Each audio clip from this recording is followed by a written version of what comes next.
दोस्तों नमस्कार। मैं श्यामनाथ यादव अम्बेडकरवादी। तो सुप्रीम कोर्ट ने फर्जी विज्ञापन मामले में बाबा रामदेव को क्या लताड़ लगाई, थोड़ा आप लोग इस वीडियो में देख लें, उसके बाद फिर आगे बात हो।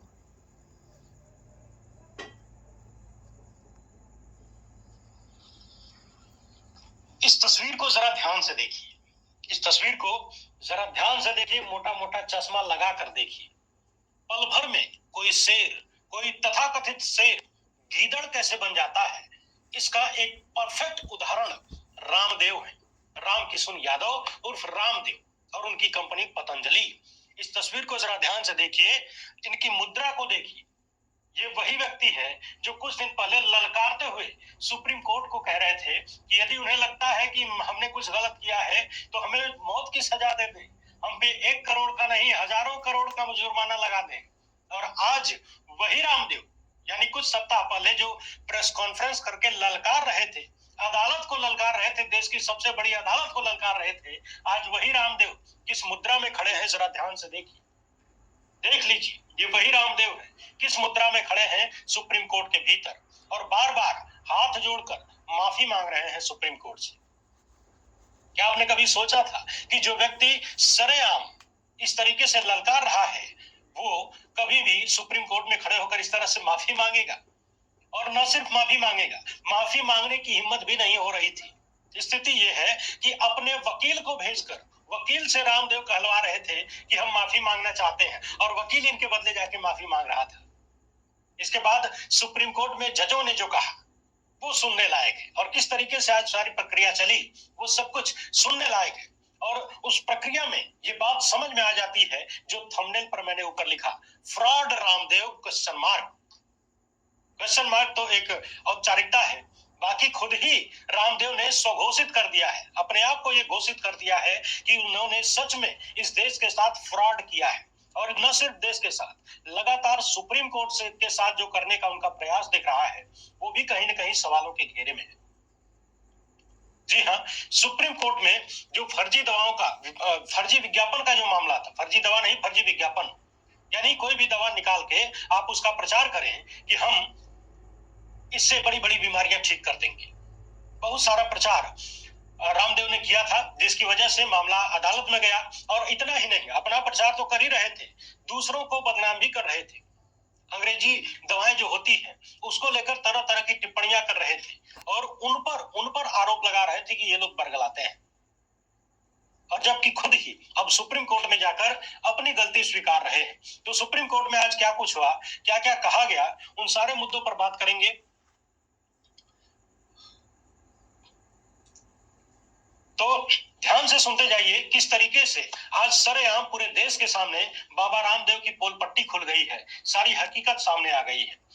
आपको याद होगा कोविड के दौरान भी रामदेव ने एक कोरोनिल नाम से संभवतः एक दवा या बूस्टर जो भी था उसको लॉन्च किया था। पहले तो उसको दवा बताया गया, जब सवाल उठने लगे तो बूस्टर बता दिया। और उस लॉन्चिंग में मोदी सरकार के बड़े बड़े मंत्री गए थे, नितिन गडकरी भी थे और डॉक्टर हर्षवर्धन भी थे। सवाल उठा कि ये लोग वहां क्या करने गए थे, एक प्राइवेट कंपनी की दवा की लॉन्चिंग में इनका क्या काम था।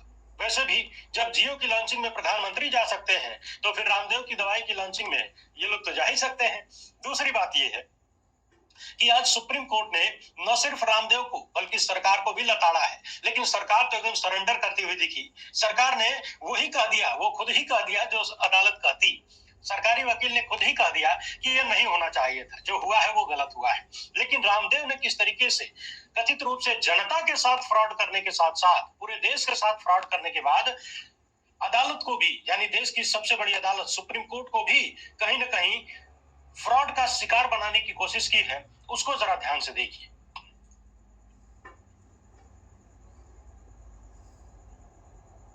पिछली बार जब सुप्रीम कोर्ट ने लताड़ लगाई थी रामदेव को और उनकी कंपनी को, कहा था कि इस तरह से ये जो आप कथित फर्जी विज्ञापन कर रहे हैं इसको रोक दीजिए, इस पर रोक लगा दीजिए। तब इसके बाद रामदेव बौखलाते हुए बाहर आए, प्रेस कॉन्फ्रेंस करके कहा कि ये जो लोग हैं, जो लॉबी चल रही है, अंग्रेजी दवाओं की जो लॉबी है, उनके जो बड़े बड़े बिजनेसमैन हैं वो वही विक्टिम कार्ड खेलने वाली बात। तो विक्टिम कार्ड खेलते हुए रामदेव ने ललकार दिया कि अगर हम गलत हैं तो हम पर 1 करोड़ का नहीं हजारों करोड़ का जुर्माना लगाइए और हमको फांसी मतलब इस तरह की सजा दे दीजिए, जान से मारने की सजा दे दीजिए। लेकिन अब उसी मामले में माफी मांग रहे हैं। तो सबसे महत्वपूर्ण बात यह है कि सुप्रीम कोर्ट ने यह कहा कि जब हमने मना किया था कि आप इस तरह का विज्ञापन नहीं लगाएंगे, इसके बावजूद आपने ऐसे दावों वाला विज्ञापन क्यों किया, क्यों प्रचार प्रसार किया अपनी कंपनी का फर्जी दावे के तस्वीर के सामने सर झुका करके।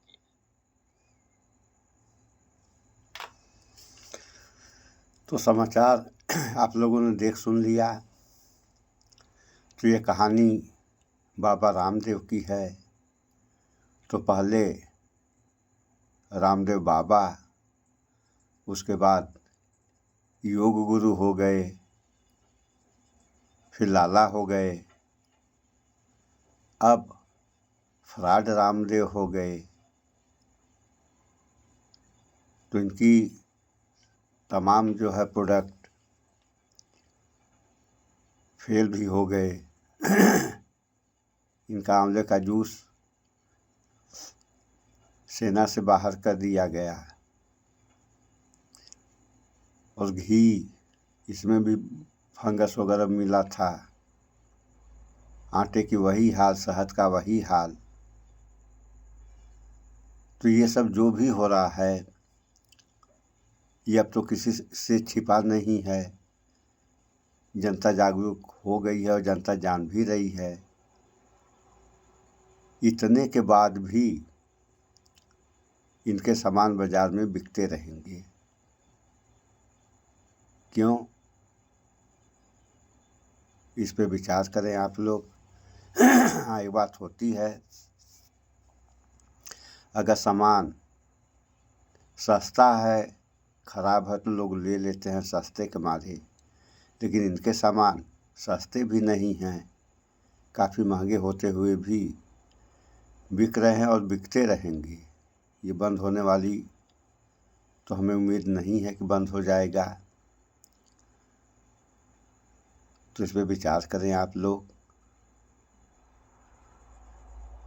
और बाबा ने अंग्रेजी दवा का भी विरोध किया, जबकि दवा दवा होती है, चाहे अंग्रेजी दवा हो, होम्योपैथ दवा हो, आयुर्वेद दवा हो। तो दवाएं दवाएं होती हैं। किसी भी दवा का किसी को विरोध नहीं करना चाहिए।